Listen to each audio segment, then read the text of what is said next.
Okey, sekarang kita teruskan kepada 1.2 iaitu analisis fungsi. Okey. Dalam subtopik ini kita akan tengok macam mana kita nak buat hubung kait antara produk dengan objek dari segi fungsi.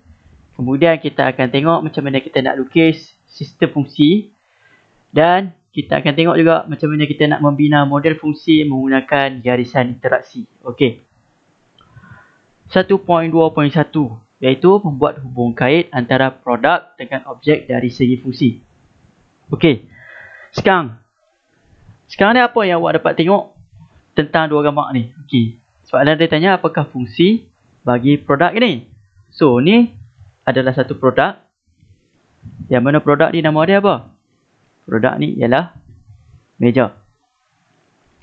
Okey. Fungsi dia ialah meletak barang.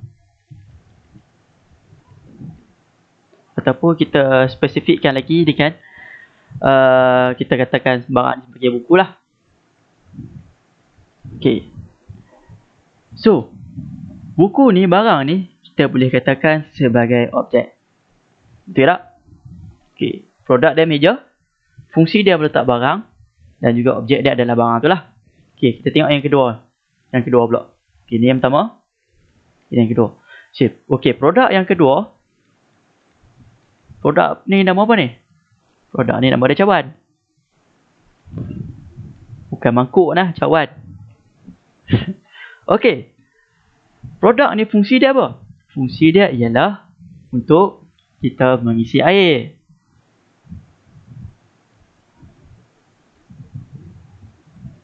Okey. So, dia punya fungsi adalah mengisi air. Air ni adalah sebagai objek. Okey. Okey, dalam ni kita nak kaitkan hubung kait antara produk dan juga objek. So, macam mana kita nak kaitkan? Okey, mari kita tengok.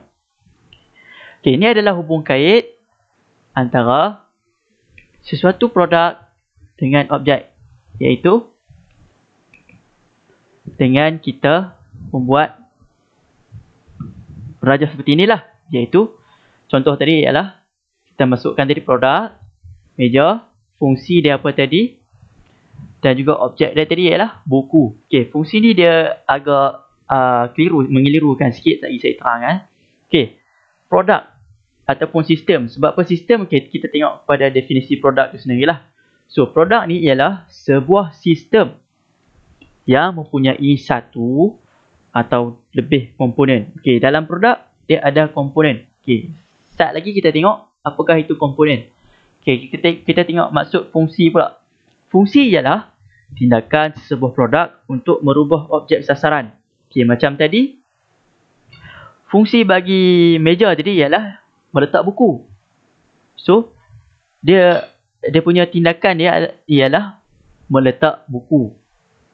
Okey, kemudian objek, iaitu penerima kesan, adalah digunakan sebagai pengguna produk. Okey.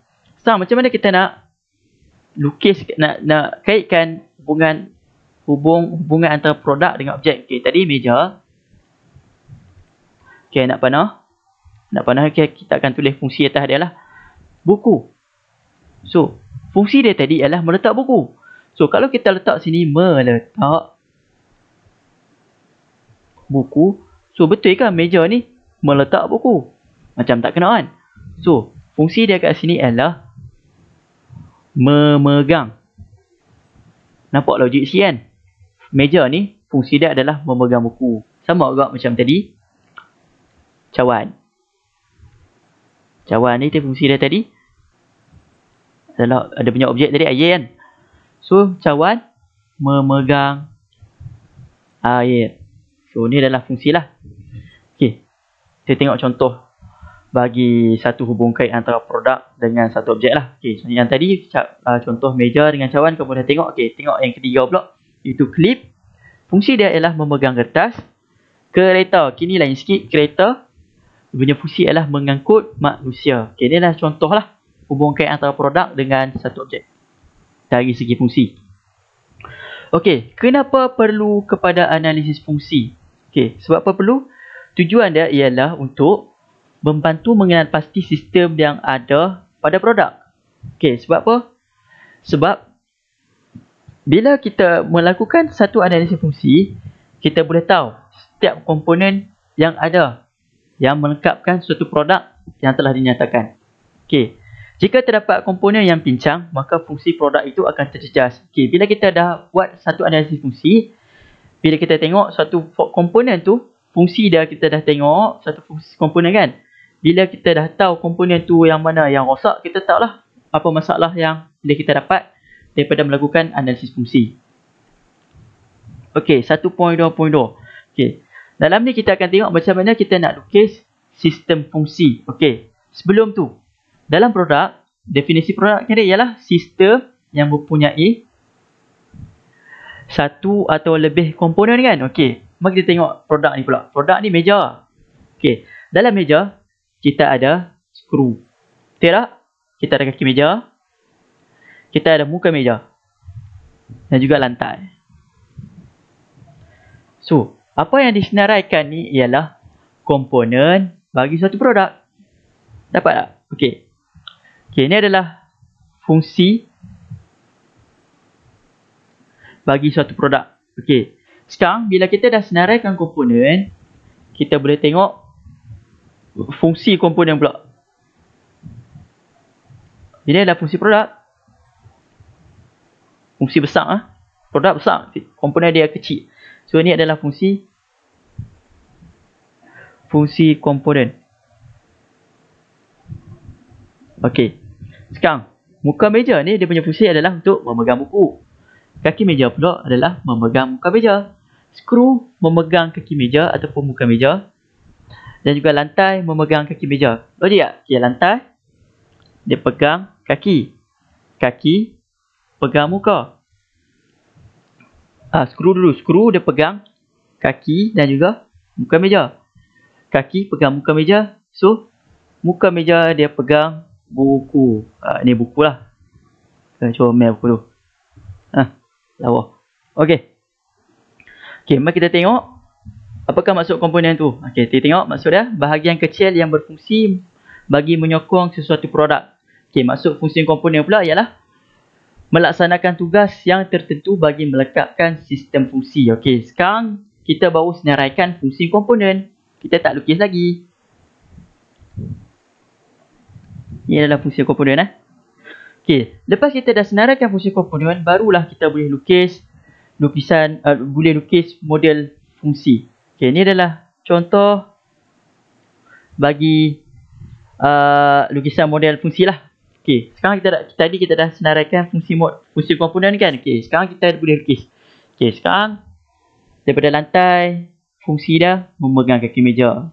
Okey, kaki meja memegang muka meja memegang buku. Dan skru memegang kedua-dua ni lah, kaki meja dan juga muka meja. Okey, ini adalah contoh bagi lukisan suatu model fungsi. Okey, 1.2.3.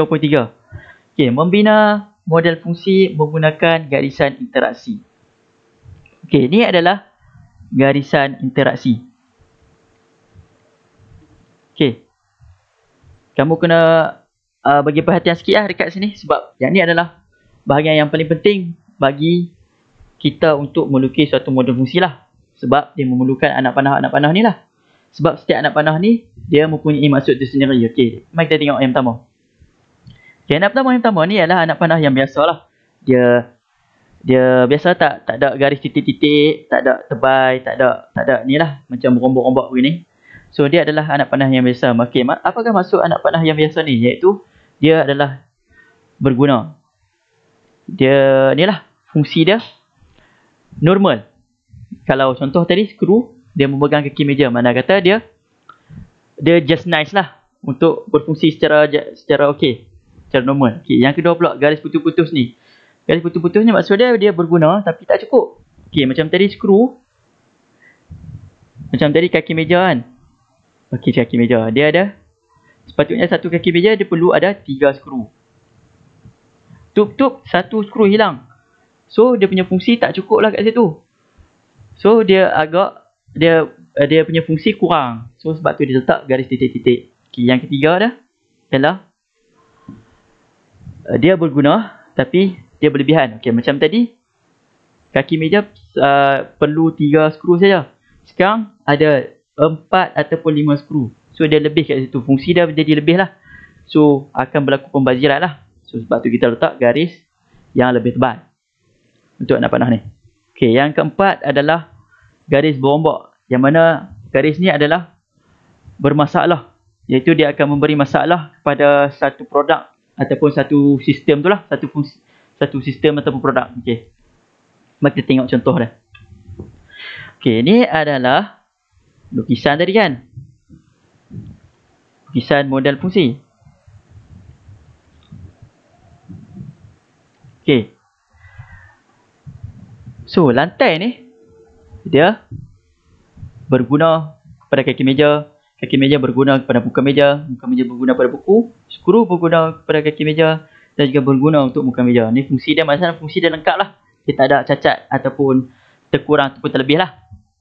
So, sekarang ni ada satu masalah yang mana masalah luar, iaitu kelembapan.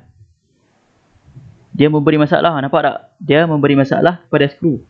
Okey, secara logiknya skru besi kan, bila lembab, skru akan jadi karat dan juga senang patah lah. So dia akan menyebabkan menyebabkan kesan lah kepada satu sistem ni. So skru bila dah karat, dia punya fungsi dah kurang lah.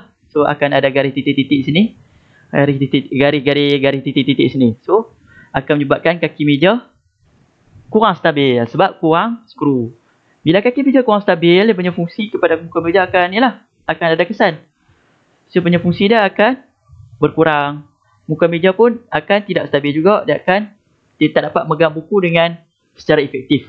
So inilah bergunanya garis interaksi dalam lukisan suatu model fungsi. Okey.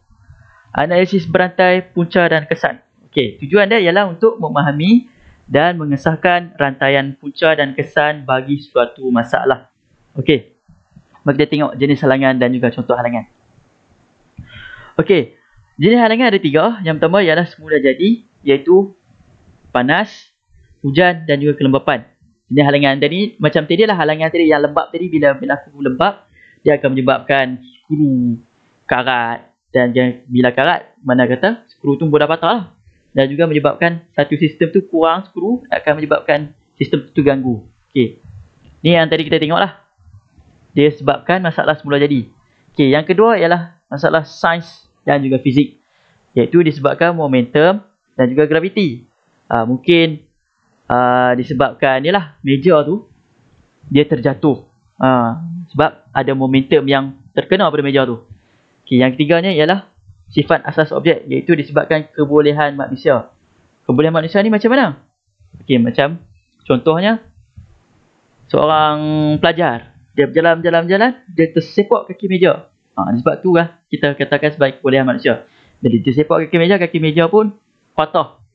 Bila patah, dia akan menyebabkan kesan lah terhadap satu produk tu. Okey. Analisis berantai, punca dan juga kesan. Okey, yang tadi sama lah. Okey, sekarang kita lebih spesifikkan untuk kita cari punca masalah dia. Okey. Yang tadi kita tengok meja tidak stabil. Sebab apa? Muka meja tidak stabil dan juga kita tengok belah kiri tu. Okey, muka meja tak stabil sebab apa? Sebab skru mudah longgar.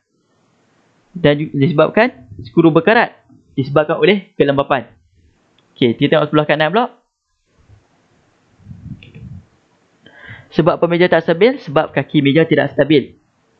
Sebab apa? Sebab skru kaki meja longgar, disebabkan oleh sama juga sebab skru dia berkarat, disebabkan oleh kelembapan. Okey, jadi kita boleh simpulkan kat sini ialah meja tidak stabil sebab skru yang memegang antara kaki meja dan juga muka meja telah berkarat dan patah kerana kelembapan cuaca semula jadi. So dia punya masalah dekat sini ialah disebabkan skru yang karat. So bila kita dah tahu punca masalah, kita boleh tahulah macam mana kita nak selesaikan masalah yang seterusnya.